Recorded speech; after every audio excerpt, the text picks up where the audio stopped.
Welcome back to another episode of the James Carpool. It is a very, very exciting week for us football fans. It's like Christmas week. To my right, we have Tony. Tony is bait from being on this podcast, but look, we love him. So, Tony, welcome back. We have a newbie. We have Anto. Anto, welcome to the James Carpool. Below me, we have Goggin, and next to Goggin, we have Cullum again. So, today we're talking Premier League. It is back this coming Friday. Man City take on Burnley. So, lads, it's not a quiz. Today it's all about your opinion, okay? So, the best opinion for each question is basically going to get themselves a point, okay? So, we're going to start it off. Now, there's no points in this round, but I just want your opinions on the league that's coming, okay? So, you have paper, you have pens in front of you, lads. I want to know who you think is going to get relegated this season. Okay, Tony's finally writing, and he's not sure how to spell Sheffield. I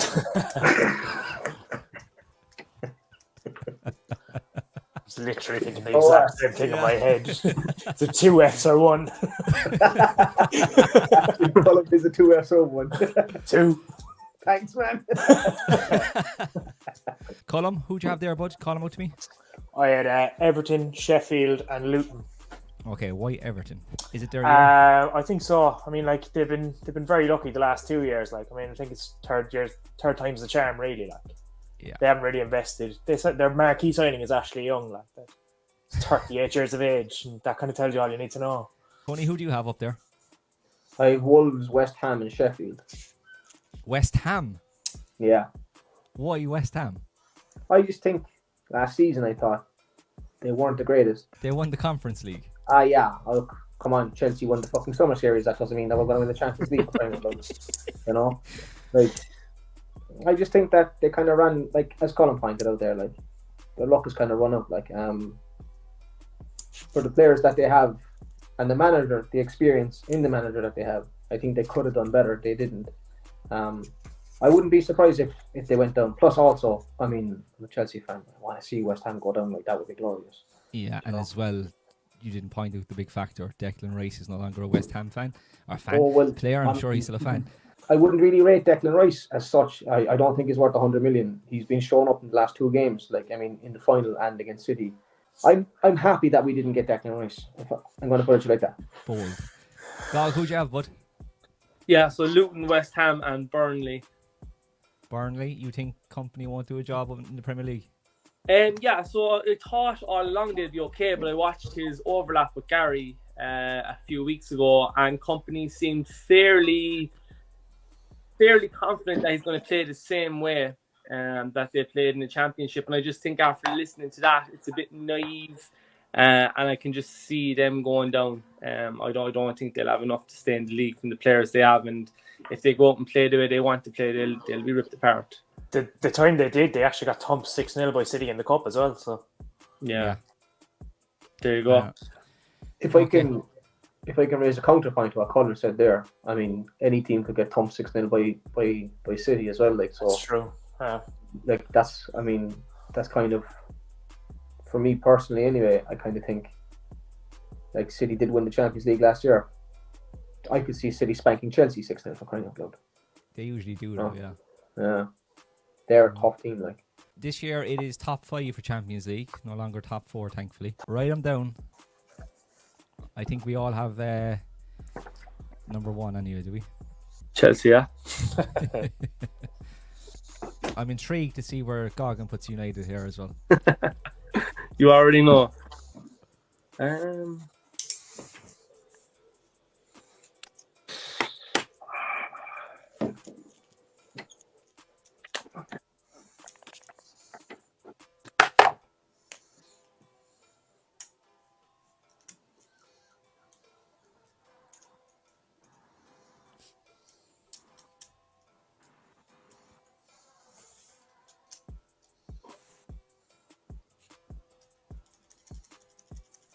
Okay, I think we're done.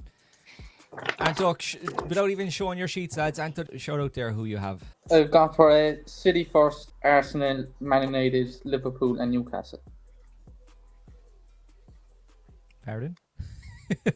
Yeah. What? No Chelsea? No. Nah, our team's too young at the moment. I think we've no experience, especially in the midfield. We're short, like a lot. Like we only can rely on Enzo and Gallagher really for the experience. But Okay, what if I say to you today we've signed Caicedo? that changes things. Yeah, I think that'll change things big time because we need him badly. And I think we probably would add another midfielder as well. I seen Tyler Adams was on the way as well. So yeah, we need midfielders, man. And I think as well was Paredes from Juventus as well. He's a bit more experienced. I think I don't rate him, to be honest. Yeah, I think he's okay, but he's like I said, we need experience in the midfield. We've like nobody in there. We could always throw Reece James in the midfield as well. Like, No. We could though. I mean, He could, but I'd want to see that though. Like Reece James needs to be out the right. That's where he needs to stay. Gusto on the right, Reece James in the middle. He played in the middle for Wigan before he came to Chelsea that time. Yeah, he did. But he played there a couple of times as well. If you remember, a couple of seasons back. Yeah. And I don't think he was that great there. It works in the Championship and stuff, but not in the Prem or the Champions League when we want to get there. Colm, who'd you have? I have City, United, Arsenal, Newcastle, and Spurs. Ooh. Spurs. I think Spurs. I think they have the right man for the job and Postecoglou to get them going. What hold if Kane goes? If they can keep hold of Kane, I think fifth. If not, I think Chelsea. I'm surprised everyone has Newcastle so far. Gog? Well, I don't. City, United, Arsenal, Liverpool, and Chelsea. Thinking behind United second? I think Arsenal obviously had a great season last season. They could have went on to win it if they had a bit more experience in the midfield. I just think whenever I see Arsenal with a packed schedule, they always kind of fall a bit. So I think them being in Champions League, not being there a long time, I think that will work against them. I just think United, with the signings they've brought in, will do enough. It'll take Hojlund a few weeks to get going, I suppose. But, looking at the rumours, and it looks very much like Amrabat will come in. I think he's the guy more so than Mount that would fill the midfield void, especially against the bigger teams like City and stuff, having someone box to box and a bit more defensive minded than Eriksen.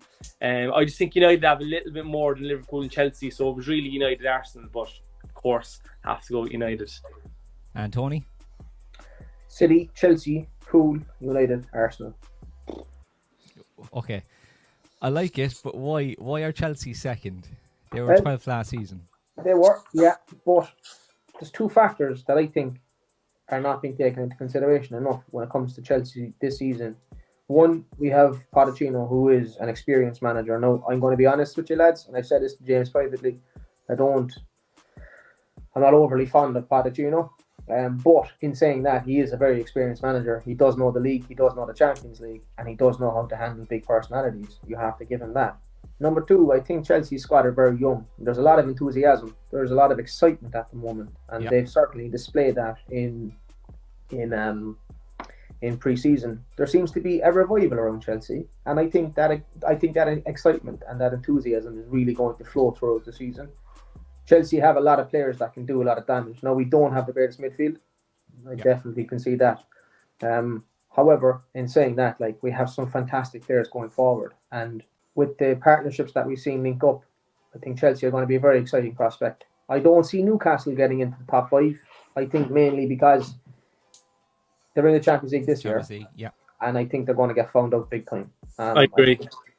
I think that's going to have a massive effect on their morale, and I think that's going to knock them in the run up for the Champions League spot. Plus, I do like Eddie Howe as a manager, but I don't think he's going to be able to do it again this season. I think they had a fantastic season last season, but when you look at the likes of Poole and you look at the likes of United and Arsenal do have a great manager in Arteta. He's definitely very passionate. He's definitely buoyed up. He'll get that team going. Poole have Jurgen Klopp. You can't really argue against Jurgen Klopp. He's a very proven manager. And he certainly knows how to ride the hard times. I think it was Anto said it earlier that Poole don't have the greatest midfield either. But Jurgen Klopp is a genius of a manager. He's very tactical, and he's proven it in the past. He definitely has it in the bag. But United have made some great signings. Gaga said it, and I think that's going to be a big thing. Plus, the manager, he seems to have his head screwed on. I think it's going to go back to the way it was before. I think it's going to be City, Chelsea, Pool, United, Arsenal. Maybe not in that exact order, but I definitely see Chelsea in top 4, and I definitely do see Arsenal making top 5. Does anybody here think City are worse off than last season? No, they've bought top 3 central defenders in the world. Like, in my eyes, Diaz is the best centre back in the world. Gvardiol's probably 3rd or 4th. Like, they've strengthened again.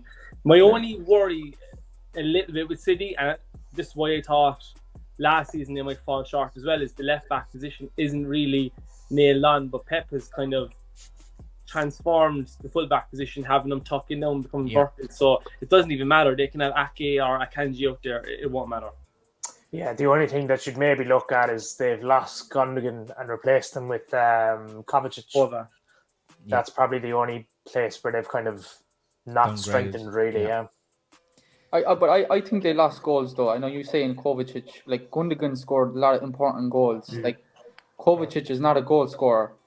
I know they signed Gvardiol and their defense is already good, and they lost Mahrez as well. They lost crucial goals in their team, so I do think they're a little bit weaker. But I think so too. Yeah. Guardiola would just come up with some plan to, I don't know, be more defensive, I suppose, in a way. But I don't know. I think they're weak. I think they are weaker. They lost goals. I do agree that they have lost goals, but like they still have De Bruyne and they still have Haaland. Yeah. If De Bruyne is feeding Haaland the way he was last season, Haaland's just going to put them in the back of the net. Like, he's a very strong man. He's fast. Even if he scores 25 goals, it's still good. Like, you know what I mean? He scored like nearly 40 last year. I was going to say he scored 52 and 53. It's ridiculous, yeah. So if he gets half of that, they'll still be okay. Yeah. The left back situation there, God, Cancelo's back, so there you go. I think they'll move him on though. Yeah. Yeah, I'd say they will. Like once you fall out with Guardiola, Ibrahimovic comes out. It's game over. Yeah. Guardiola is the key in all this. Like, until he leaves the Premier League, it's going to be fairly dominant, unfortunately, for them. Yeah, I think the big key in that was just when you say you fall out with Guardiola, just when he cup tied Joe Hart, so he couldn't move to another Champions League team. Like that, that tells you all you need to know about him. Like. Yeah, genius. Yeah, okay. Like, I mean, look, I think if Guardiola leaves the Premier League as well, I think the Premier League standard drops, because he's definitely after raising it. There's no doubt about that. Like. He's raised it too fucking far up, though. That's the problem. Get out right now. You know? Until that man leaves, this league is second place is first, like, you know. Like Bayern Munich, just win like eight titles in a row or something. That's what's going to happen. I do think, though, next season, I know it's a bit boring saying next season, but I think next season will be a lot closer, especially with the young lads at Chelsea, and United are probably going to sign there a couple of players. I think United will have a very good season this year. I believe they'll finish second. I'd say City will probably still win by like 10, 12 points, and the rest then will be tight.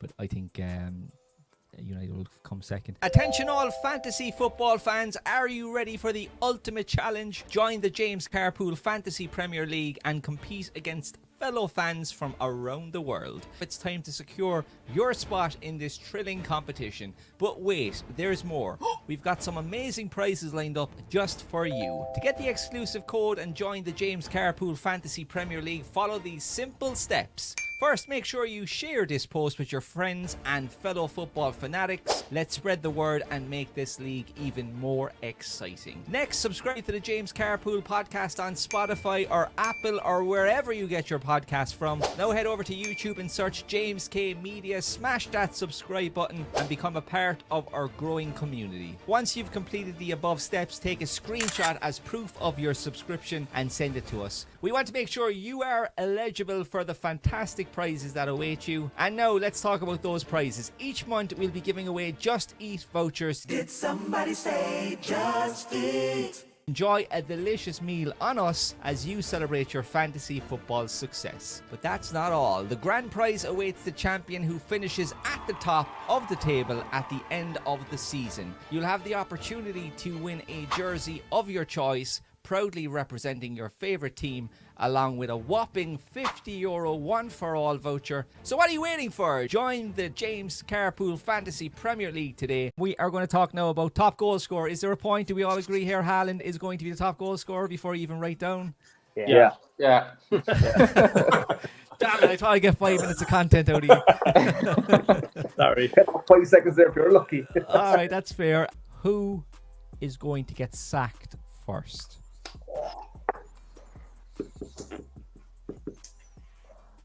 Is it going to be Poch? I was just thinking that there, yeah. Have someone gog, yeah? As the great man once said, I'm sorry to say again, but it's Moyes. Have they signed anybody? They signed, they agreed terms with Edson Alvarez. Today, Chelsea went from last year. United also would look good central midfielder there for Ajax. Yeah. But did you see a while ago they put in? Apparently, they're thinking of 60 million for McTominay and Maguire. I don't know. I just think it's a lot of money. I think that West Ham they have it though. They're in the Europa League. They were in a European competition last year and they nearly got relegated. I could see them just completely folding with a couple of signings they have. And I think Moyes, he's already under a bit of pressure. Anto? Yeah, I'm the same as Goggin, David Moyes as well. Same reasons really. Like they lost Declan Rice. I think they're losing Scamacca as well. I know he wasn't that great, but I know if you can rely on Antonio alone up front. He gets injured a lot. They haven't really signed anyone, have they? Like, you know. No. And they were fairly close to the bottom three as well last season. So I think he'll be first. With there's issues with the owners as well. So I think we'll get sacked. I've gone for a bit of an outside pick. I've picked Rob Edwards at Luton. Yeah, I just have a feeling that he'll be I don't think they'll kind of be the same as Scott Parker last year. Like they'll probably get thumped in a few games. They'll kind of look around their marquee signing is Chidozie Ogbene, close personal friend of yours, James, I believe. He is. But but yeah, I just don't think they'll cut it and I think he'll be gone by the end of September. That'd be a bit harsh though, wouldn't it? Getting him promoted, Luton. Well, it depends. If they have a situation where they end up losing 9-0 on Anfield, like Scott Parker did last year, what can you do? Tony? Yeah, I was in a toss-up between Dyche and Moyes, but I'm going to go with Moyes because, as two lads said, what have they actually got? When you look at it, they don't really have anything. And it was pointed out, Antonio up front. I mean, I do a better fucking job up front for crying out loud. Come on, Antonio. He's quick enough. He's okay. I don't mind him, but it's just when he's on his own. If it's just him and the team, then that's. I also think you'd struggle to get into that Jamaica team now, Tony. Yeah. You never know, baby. Stranger things have happened, right? Well, Anto just made a great point there. Him up front by himself, and West Ham tend to play that system a lot. They just throw Antonio up front and just hope for the best. I like David Moyes. I think he's a great manager for the league. And he is. But as I said earlier on, I think West Ham are going to get relegated this season. I think Moyes is the first one to get sacked, and I think this is just going to happen that way. But it's hard to argue with Cullum's choice as well for Luton, because as he said, you come up to the Premier League, it's a different game, and if you get spanked 9-0, no, I get it. Yeah. Just very quickly, Gog, when Sir Alex handed the crown over to David Moyes that time, what was your first impression? It's very easy in hindsight to say, but genuinely, I did think it was the wrong call. I'm fairly sure he met with Guardiola a year prior in New York. They met up and had a conversation. Guardiola was saying that he wanted to take a year off before he went to Bayern. So, going from Guardiola and that Barcelona team to Moyes, I just always felt like it was a buddy kind of Scotland kind of thing. I never really fancied it.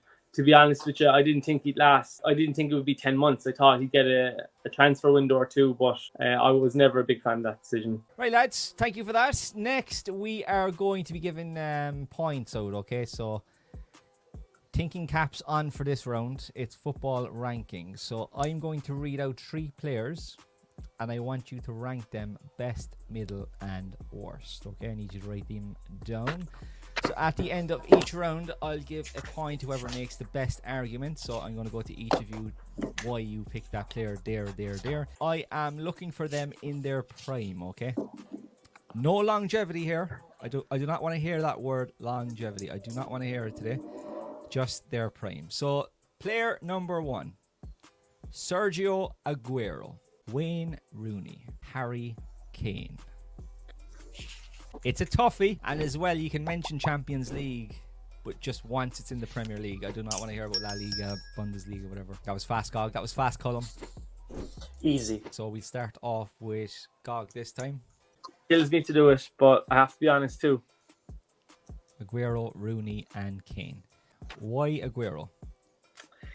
Yeah, I just think that, you have to kind of look at the positions people play. All round, of course, Rooney was a great player, but, Rooney was bought as a striker. I think Aguero as a number 9 is as good as the league has ever seen. Bar Thierry Henry, I'd have Aguero in my starting 11 Premier League. I just think that he scored goals. He got the tap-ins, which often go unnoticed, but they're really the important ones. I'm not going to mention the big one, but, the big one is the big one, of course. I just think Aguero had it all, really, in terms of low centre of gravity, and in that exact position, number 9, which all three of them play, I just feel Aguero was the most complete striker. Tony? I have Rooney 1, Aguero 2, Kane 3. Okay, why Rooney? I just think that Rooney, for me, has that little bit more pep, that little bit more fire in the stomach. And if you remember the goal against Newcastle, he's screaming at the ref. He sees the ball, it comes to him, and bang, it's in the top corner. I think personally as well, like, Rooney went through a lot of nonsense in his personal life, but was able to put that aside and still go out and produce the goods. He was a phenomenal professional. It's a very close call with Aguero, because, anybody that has half a brain would be easily picking Aguero for, if you had a choice of 3 strikers to put up front, you definitely would be putting Aguero in there. You couldn't not put Aguero. He's something else. But Rooney, for me, he came over, 16 years of age? He came to United when Ferguson was in charge. You come to United when Ferguson is in charge at that young. Man, the fucking pressure that's on your shoulders is immense. And I think he lived up to that pressure. I just think Rooney is a phenomenal striker.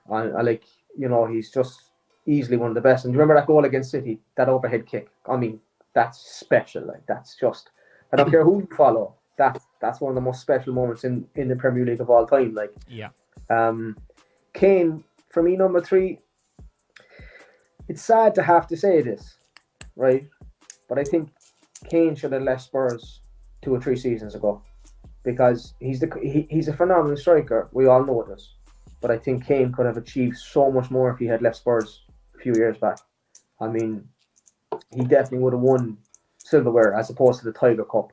Oh, come on. You're forgetting the Audi Cup. Oh, I am. You're right. That's the one. Well, That's the one they're all dreaming of. Well, yeah, but look, even though I would consider United to be one of my biggest rivals, I still have to put Rooney number 1. It's just, that's just it's perfect. so close between the two, even though Harry Kane is so close as well to becoming the Premier League top goal scorer. Let's jump over to Anto. Yeah, so it's really tough, like, these kind of debates. All 3, it's still really close. Yeah. I got Rooney, Aguero, and Kane. So, like, with these kind of debates, I was kind of trying to think who is, like, at their peak, at their very best, who had the most impact, and who I suppose enjoy watching play the most. Yeah. And for me, that's why I went for Rooney. I just think, like, he could score goals, he could assist, he could drop deeper. I know Kane can do that as well. Obviously, the acrobatic goals and some of the best strikes you'll ever see in the Prem, like, Rooney probably is in there. Like, if you make a top 10 list, he'll be half of those goals. So, yeah. Aguero, of course. Like, Aguero always had unbelievable players with him. Like, ever since he set foot in the Premier League, there's not one stage where they were struggling or, he had to carry the team on his back. He carries some of the load, but not all of it. Yeah. And Harry Kane, last season he scored like 30 goals in one of the worst Spurs teams ever. Nobody else would, like, Haaland wouldn't score 30 goals for Spurs if the roles were reversed. He just wasn't mentioned. It was an unbelievable season for Harry Kane last year. It's just Haaland. Yeah. Superman. But like I said, it's really close. Sorry. Yeah. It's just really close. But yeah, I'll probably just edge it for Rooney, just a little bit. I think as well, just touching on Rooney, the season, what was that? Was it the 2008 season, Gog, where it was Ronaldo, Rooney and Park up front, was it? Tevez. Or Tevez, sorry. Tevez. Yeah, Oh. yeah, the trio. And with season. Berbatov as well. Berbatov came second one, yeah. They had some link up, man. The 2 or 3 years there with Rooney, oh my God, he was unstoppable. Colin, who'd you have? I've gone for the same as Gog. I've gone Aguero, Rooney, Kane. I know it was mentioned there that Aguero kind of had always a good team around him. I think that's unfair to punish him, to say that that's not really his fault. Like, he's a smashing player. I know you said you didn't want to use the word longevity use. That's the word you can't use for Aguero anyway. I think if he stays fit, he's possibly one of the best players now in the world. But unfortunately, he didn't. I just think when he was fit, though, he was just something else. Rooney, obviously, don't need to go over it again. One of the best players the Premier League's ever seen. But I just think Aguero just had that bit on him. Do we all agree here that Rooney's the best English player of all time? Yeah. That we've seen. That we've seen, yeah, I would say so. Yeah. Off the top of my head, yeah, I'd probably say, yeah. Rooney. All right, lads, thanks for that. I'm going to give a point to Anto. I think he made a very good point. So 1 point to Anto, well done. Next round, lads. Premier League careers only rank 1 to 3. Eden Hazard, Mohamed Salah, and Cristiano Ronaldo. Premier League only. This will be interesting. I'm going to start off with a non-Chelsea fan here. Goggin. Okay. Yeah. Okay. Ronaldo, Hazard, Salah. Look, Ronaldo, other than Brazilian Ronaldo is my favourite player of all time. What he did from 2007 to 2009, it's unlike anything the Premier League's ever seen. Maybe him and Henry are my top two, but Ronaldo, started out as a winger, and after that 2006 World Cup, the incident with the wink, he just took it to another level. I remember that goal he scored against Fulham when he cut in. That was the catalyst to win the title after 2 years of Chelsea winning it. And he just went from there onwards. He revolutionised the free kick style, the knuckleball that's now known as, famous goals against Portsmouth and stuff. So I just think Ronaldo is the greatest Premier League player ever that isn't named Thierry Henry. Hazard and Salah are really, really close. But I suppose the one the lad said earlier, I think Anto said it, you have to go by feeling who you enjoy watched more. And I just think for 3 or 4 years, Hazard was the best player in the league. No, he didn't really have the greatest stats in terms of he didn't score 20 goals, didn't get many assists. But man, watching Hazard in full flow, Box office, going past players, that famous goal against Arsenal where he shrugged off 2 or 3 of them. Yeah. Like, don't get me wrong, Salah's a fantastic player. He was probably the best player in the league for 1 or 2 years, in my opinion, a while back. But Hazard just edges it for me. I think as well the fact that he didn't really train, that famous story that he told his buddies that I don't need to train, give me the ball on Sunday. So I think that laziness and to be that good is just edges just a Salah. But what a player. Tony? I agree with Gog. Ronaldo, Hazard, Salah. Ronaldo, I mean, like, he's just phenomenal. Like, I mean, he really and truly is. That goal against Portsmouth, like, my God, like, I just, if I remember correctly, correct me if I'm wrong here, but didn't David James just kind of just clap his hands or something like that? Yeah. He kind of went like this. Yeah. He just couldn't believe that went in. But again, as Gog said there, like, after the controversy of the World Cup and stuff, Ronaldo just stepped his game up. He was absolutely phenomenal.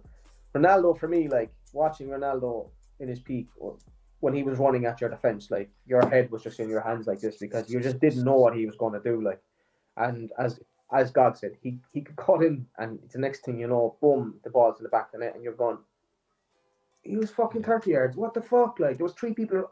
You just can't. You can't wrap your head around it.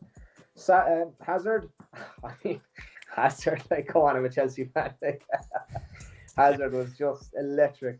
One of my favourite goals from him is the goal against West Ham. He just walked through them like it was absolutely fucking nothing. Like, and he was just, and I think my best celebration for Hazard was when he scored that goal against Spurs and helped Leicester win the league.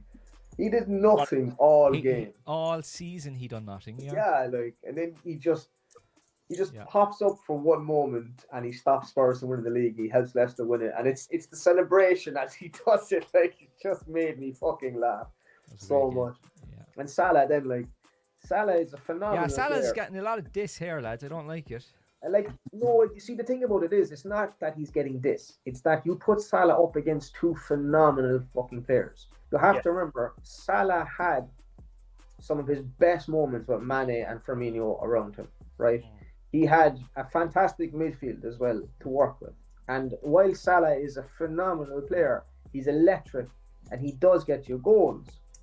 In the end of the day, you go with who you enjoy watching the most. And for me, that was Hazard. Column. I've gone different. I've gone Ronaldo, God. Salah, Hazard. I know what you're saying, and you have to think about it in terms of the players you enjoy watching most. But that season that Leicester won the league, he took a year off. And it's very, very hard to turn around and say he's one of the great Premier League players when you take a year off. That's the only reason I put Salah ahead of him. I think Salah, in the Premier League, outside of his time at Chelsea aside, he's been one of the best players in Premier League history, I think. He's won it. He's won everything since he's been here. Like, I don't think I need to go back over the Ronaldo points. I mean, I think he's, again, one of the best players in the Premier League's history outside of Thierry Henry, as God said. But yeah, I don't need to go back over any of the points the two boys have made already. But just that point about Hazard, where you can't be considered a great player if you take a year off, in my opinion. That's a fair point to make, I think, as well, yeah. But I would like to counter that one, though, if you don't mind, in that even though he did take a year off, he still produced some absolutely phenomenal moments. Like, one. Well, one moment he produced. Yeah, but that moment stopped Spurs from winning the league. So yeah, we'll call it still one. And any surprises on your sheet there? No, not really. It's pretty much the same. Ronaldo, Hazard, and Salah. I mean, Ronaldo, can't say anymore. It's Ronaldo. I mean, there's some goal scoring machine. But also, think back his early time at United, the skills, the technique, the way he used to hit the ball. If you can remember as well, when he was time wasting against Arsenal, he was just doing step overs in the corner. I remember watching that video like 100 times. I thought it was brilliant. Just winding them players up. So yeah, but look, there's not more can be said. And of course, Hazard and Salah. Hazard, personally for me, is my favorite Chelsea player of all time. I love watching this guy play, man.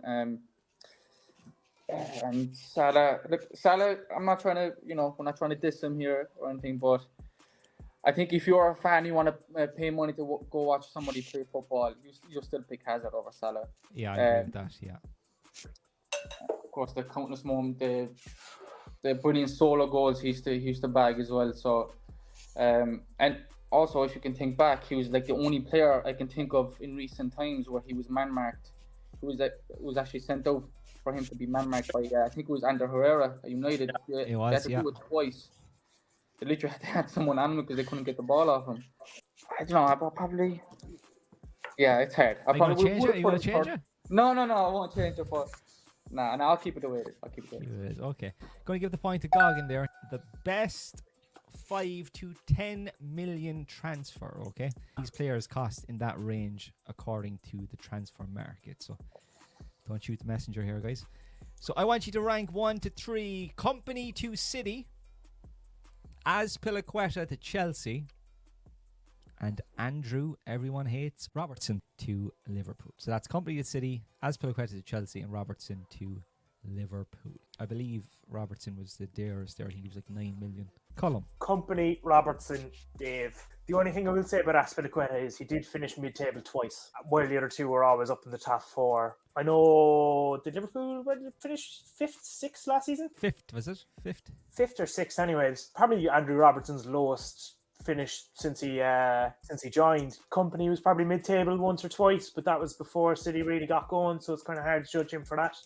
He wasn't, he's a centre-back. He was a centre-mid turned centre-back. He wasn't exactly going to revolutionise that Man City team by himself, but I just think Azpilicueta was in 2 established Chelsea teams that finished mid-table, and value for money, really. I think it's Company. He was just a leader, just rock solid.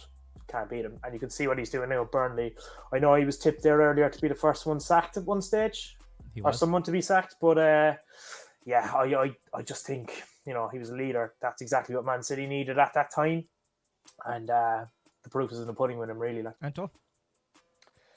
Yeah, so I've gone Company, Aspie, and Robertson. I mean, Company, you know, leadership skills. He come up with some important goals towards the end of his City career as well. He did that rocket? Yeah, Aspilicueta, consistency. I think he wore with him. I mean, I know the last couple of years he probably stayed too long. I'd say he probably should have left a couple of seasons earlier. But he was always reliable, man. He was always fit. He played left back and right back. He was originally left back, yeah. Yeah, he was, yeah. And of course, Robertson, I think it's close between him and Aspilicueta. I like Robertson a lot, actually. I know he's a bit of a shithouse and he annoys people, but I actually like when he does that to his opponents. He winds them up. And of course, like the energy levels of this guy is just, like we see him running up and down the wing there. You're just like, how is he still running? Like, how is he still going? And he chips in as well. Like, modern day fullbacks is about contributing to goals and assists, and he gets that as well. I mean, he's been consistent in that too. So, yeah, it's really close. I probably changed my mind now saying that, but would I think I'd probably change it, would I? I don't know. You can change it. Yeah, I probably would. Yeah. I probably would put just ahead of Aspilicueta, just because, like I said already, it's just Aspilicueta. He is in bad form the last couple of seasons, like so. But we'll see when Robertson gets up to his late 30s, like Aspie. We'll see where he ends up then as well. So perfect, Tony. I have to go Aspie, Company, and Robertson. For me, Aspilicueta, he's won everything with Chelsea. I was waiting for somebody to say this. He's not always had a great season with Chelsea, no, but he has been an absolutely phenomenal servant for Chelsea. He's been there through the thick and through the thin. He's played, as the lads have said, in different positions. He just never gave up. I mean, he was always there. He was always fighting for Chelsea. He was always willing to give everything, and so was Company for City. And Company was an absolutely phenomenal leader. And he certainly dragged City through hard times, like he really did. But for me personally, I would pick Aspie because Aspie is just he's more versatile. You can put him in different positions, and you can, like, with Aspilicueta, you'll always get a shift out of him. Always. You know, he's kind of like Milner as Milner was for Liverpool. Like, you'll always, and for City, you'll always get a good game out of him. You'll always get a shift out of him. You know, he'll go out there, he'll do everything he can. He just never gives in. Like, and I think he just has that. I can't believe you put him ahead of Company though. Well, I mean, like, in the end of the day, I'm looking at it from the point of view that, like, as you said, you can play Aspie in different positions. So if you need him to go to a different position, he can. But Company wouldn't have been overly comfortable with doing that. You can't play a Company striker, like, you know what I mean? No, but I mean, like, but at the same time, if you ask Aspilicueta to go out and play in a different role, he can do that, and it's that versatility that gives him the edge for me. Company is an absolutely solid man to have in your back four. I mean, like, and to be leading your team, of course, like. But Aspilicueta has that little advantage in that he can be played in different areas of the pitch. And because of that versatility, he's more potent in a team than a player that has one particular position. That's for me personally. To be fair, sorry to cut across you, Tony, Company was brought in as a centre mid and was the best centre back in the world. Yeah, no, listen, I'm not going to disagree with that. Definitely would agree with you there. But again, coming back to Aspilicueta has won everything with Chelsea, you know, and you can just lump that on the table, all the trophies. Yeah, I mean, like, you know, he does, like, and he's been there through thick and thin, and he's picked up the trophies for a reason because he has that little edge over Company. It's not like it's a massive difference. I mean, he's literally just edging Company out here. Like, for me personally, I would take Aspilicueta because of his versatility. Okay. Gog? So I went Company Dave and Andy Robertson. Yeah, so Company basically was bought as centre midfielder, and I feel that because of his ball playing skills, he could have played defensive midfield for Man City and any of their great teams. Leadership skills already been said, so I do think he was the best. I'm not sure if this is a hot take, but I remember saying this a few weeks back. I think Robertson is criminally overrated, and I'm going to explain why. I think Robertson is a bit of a headless chicken. He just throws the head down and just runs forward. I've seen him so many times get overlapped by wingers and not be in the right positional place.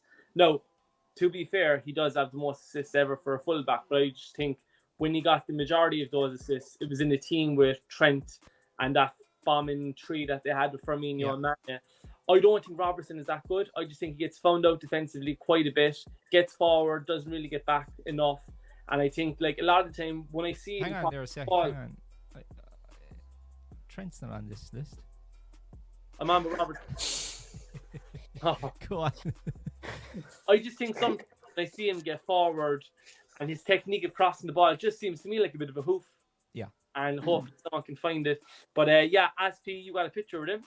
So I have to put him second. Yeah, very solid, steady. Just because of that? I was going to say that's a fairly poor point to be making.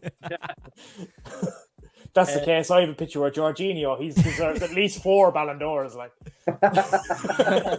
So bad picture is enough to put David. Go on. No, like steady Eddie, and again, you don't want to stay at a club like Chelsea for so long and not be a good player. But Company, again, just miles better than the two of them, in my opinion. Yeah, I think just what you said is the best value for money. I think if you want to compare to all three, you might edge it towards Azpilicueta because of like we said, he won everything. So you probably would put him ahead. But like in Robertson's case, I know you're saying he's a bit of a headless chicken, but I think it's the way Liverpool play anyway with their fullbacks. They're always bombing forward, so they're always going to get found out. Yeah. Pretty much most of the time as well. I mean, if Azpilicueta was asked to play like that, I think the same would happen as well. When you're up forward like that all the time, and you're constantly, overlapping, you're going to get found out. So, but like, yeah, I suppose like the value for money, I think Aspi would probably be the best one there if you want to, you judge took it that the way. words right out of my mouth. Yeah. Point to Tony, just because he said Azpilicueta has won it all. Question was the best 5 to 10 million transfer. 1-1-1 column. Feel left out? Nope. I want you to rank these centre backs 1, 2, and 3. They all play in the Premier League currently. We are going to go for Manchester United's Martinez, Arsenal's Saliba, and Spurs' Romero.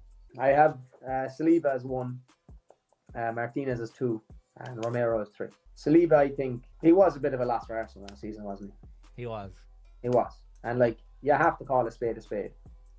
If they didn't lose him when they did, I think Arsenal would have actually won the league. City made up a lot of ground, yes, but Arsenal were structurally very sound up until that point.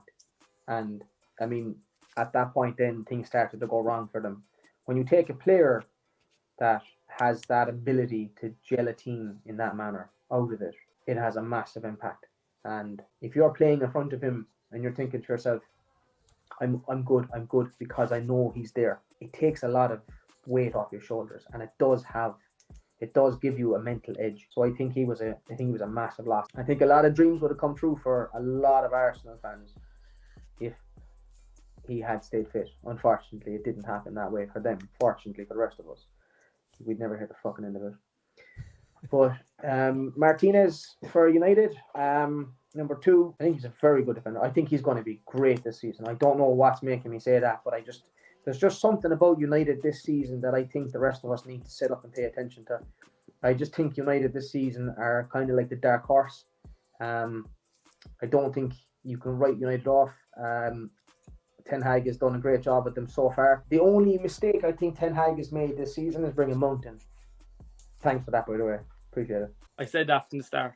Yeah, but like I don't see the point in that. But I do think United this season are going to be a dark horse. They're definitely going to be one to watch, and it is going to be because of their defence. and he's going to have a part to play in that, a big part to play in that.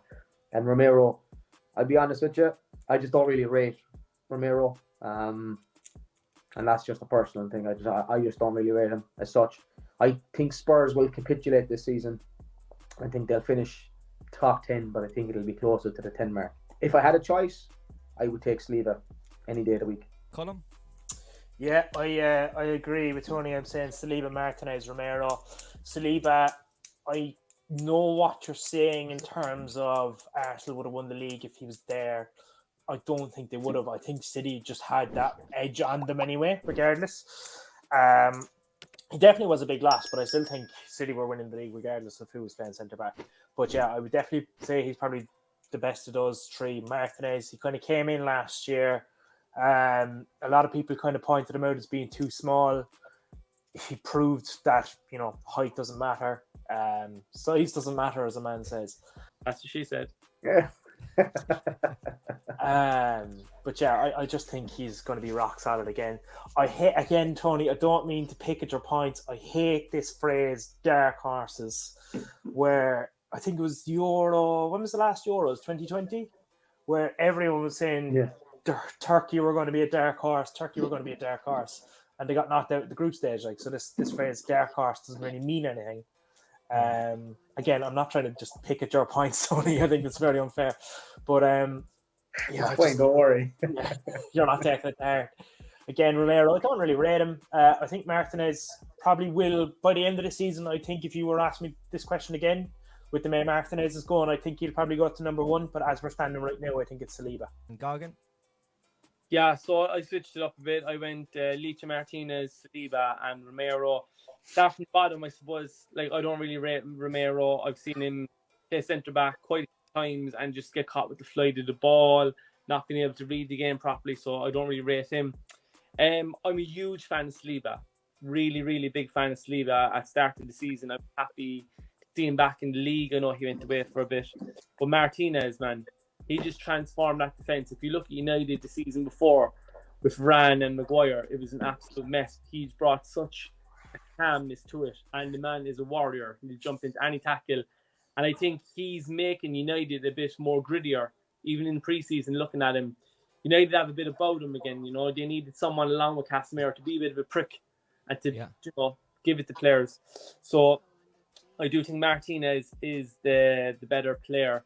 And, as well, on the left foot, United bad. You needed someone like that to play out from the back. And I just think Martinez is better than Saliba. But Saliba will be a phenomenal player in years to come. I just think that when Martinez broke his foot as well, United crumbled at the last two games of the season. So I think he's such a big player for us this year. Anto, you're back? Yeah, back. Yeah, so I went for pretty much the same. Saliba, Martinez, and Romero. Just to start off with Romero, I don't rate him either. I think some of his tackles just goes in. He doesn't even think. I don't know how many red cards he got last season, and he'll continue to play the same way. He's not going to change. It's just the way he is. Just on that as well, Anto, if you are a betting man or a betting woman out there, and you do the bet builders, and you're watching a Spurs game, Romero yellow card every game, banker. Yeah. Go on. Well, that's not a surprise, yeah. And Martinez, look, I don't really have a problem with Martinez. I think he's okay. I think for the money United spent, I don't know what it was, like 55 million or something like that. I can't remember what it was, but I don't understand why it was necessary to buy a small centre back when there was others available for similar price or even less than that. And as well with Martinez, I sort of compared to when they got Eric Bailly as well, because I remember when he came into United team, he was seen as the really solid defender, and he was going to do great things, and ended up doing nothing really, and he's still there as well.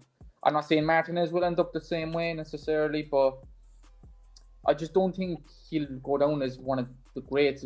And if United want to go back to challenging for titles and stuff, they need to have someone, the same caliber as Vidic or Ferdinand. They need to bring someone like that because they haven't had one for a while. And Saliba is pretty much everything is opposite of what I said. I think he will be one of the greatest defenders in the league in years to come. The way he's going at the moment, his trajectory is just, I think is over the roof. I haven't seen him put a foot wrong yet.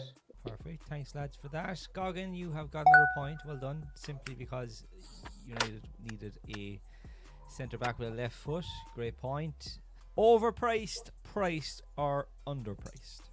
90 million they want for him. Maybe more. Harry Kane. Cullum? Overpriced. Yeah, the age is a factor. I don't think he's as good as he possibly is made out to be. Really? I think he would. Yeah, I think he would thrive in Germany because obviously anyone who goes play up front for Bayern Munich in Germany will thrive. But geez, they could sign, I don't know, Leroy Lita and he'd bang in goals for fun. I don't know. I just think overpriced. Okay, let's say Haaland gets injured in the morning and they sign Harry Kane. Do you think he'll produce numbers like Haaland? Again, I don't think he fits that style of play enough. I think he scores, but I don't think he puts up the numbers Haaland does. Tony? Priced. I think he's worth it. Worth it? I think he's certainly proven throughout the years at Spurs, which is why I said earlier that if he had left Spurs a few seasons ago, he definitely would have won trophies by now. He's definitely going to get you goals every single season. I mean, and he's going to score great goals. He has the ability to score phenomenal goals as well.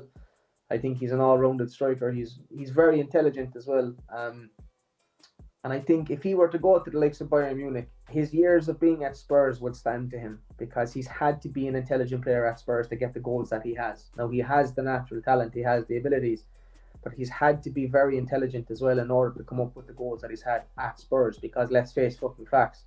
You know, if you had stuck Haaland at Spurs, would Haaland be getting the goals he's getting now? No, he wouldn't. Kane, for me, is a phenomenal striker. If he goes to Bayern Munich, it would be very hard to look past Bayern for the Champions League, you know, because Kane is a proven goal scorer. He's done it many, many times under extreme pressure in situations where, frankly, Kane's had no right racking up the goals that he's racked up season after season after season. And as you said earlier on, he's on his way to becoming the Premier League's all-time top goal scorer. That in and of itself really does prove why Kane is, in my opinion, one of the best strikers in the world.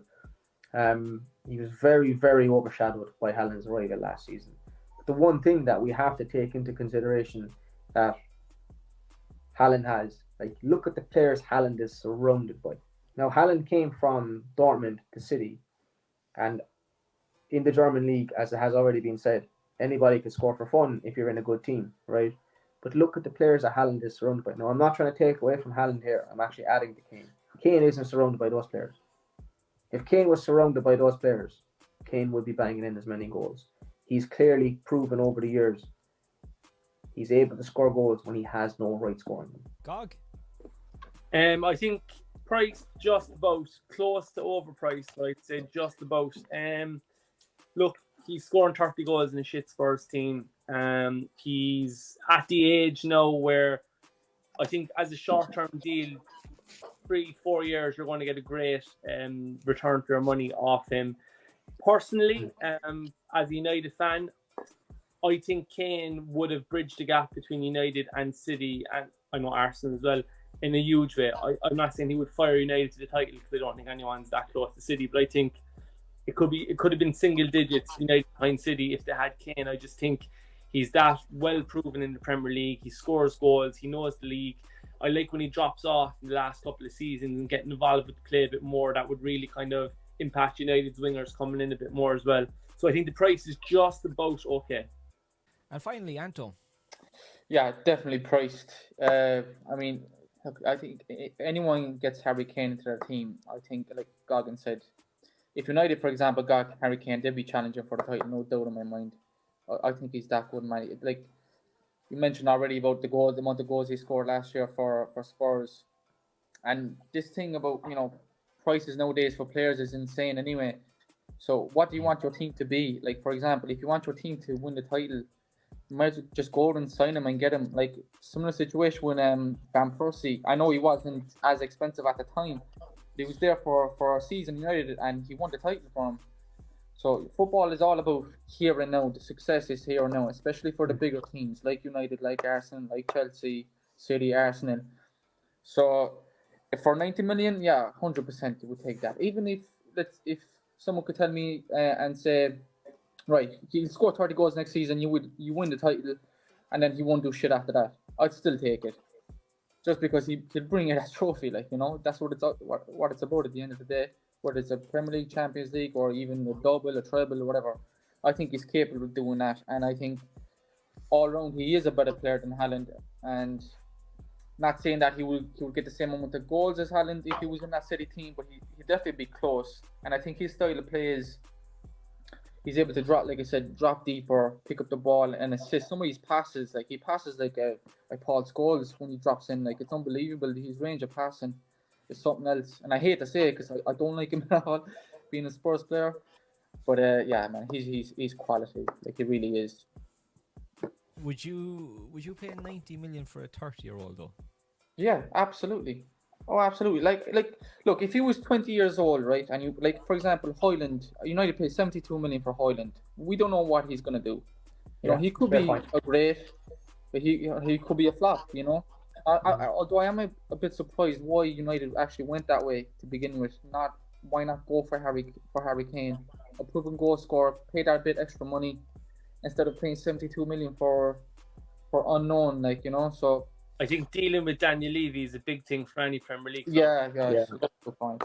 Yeah, true. Yeah. If you had money now, though, and I'm not trying to take away from the question itself, but if you had money now, we'd say 90 million, who would you be going for? Harry Kane, who's 30, or Evan Ferguson, who's 19, 20, who you know you're going to get a good 10 years at least out of Evan Ferguson if he stays fit.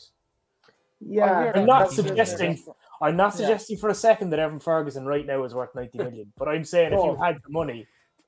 I see the point you're making, Colin, but at the same time, though, I mean, like, success is built on whether or not you win the trophies, and when you win the trophies, you win cash prizes. When you win the trophies, you win fans, and fans bring in money. You know, I mean, it's all about the sponsorship, the shirt sales, the TV viewings, the rights. That's all going to bring money to a club. A player like Harry Kane scoring you a winning goal in the Champions League and your club winning the double, let's say for argument's sake, that's going to bring more cash injection to the club in the short run, and that's what's going to balance the books and keep the shareholders happy. And as long as the shareholders are happy, the fans are happy, there's more money coming in, which makes more money available for you to buy players then later on again. You know what I'm saying? Now, that's the point. But I mean, Evan Ferguson and Harry Kane have won the same amount of trophies in the Premier League. I want Evan Ferguson. Oh, like Colin, you're cold, man. It's a fact. Fair. I'm going to give the point to Anto there. He made some very good points. It looks like I'm still taking a drag out of my vape, but I actually am not. It's just the camera has, for some reason, just packed up on me here, so apologies.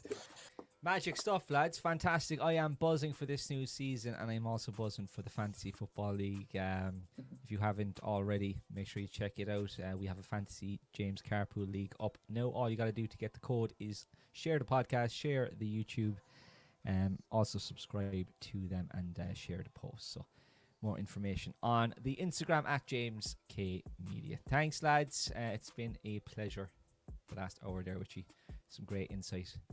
And we'll do this again halfway through the season. We'll check out our predictions and we'll see where we're at.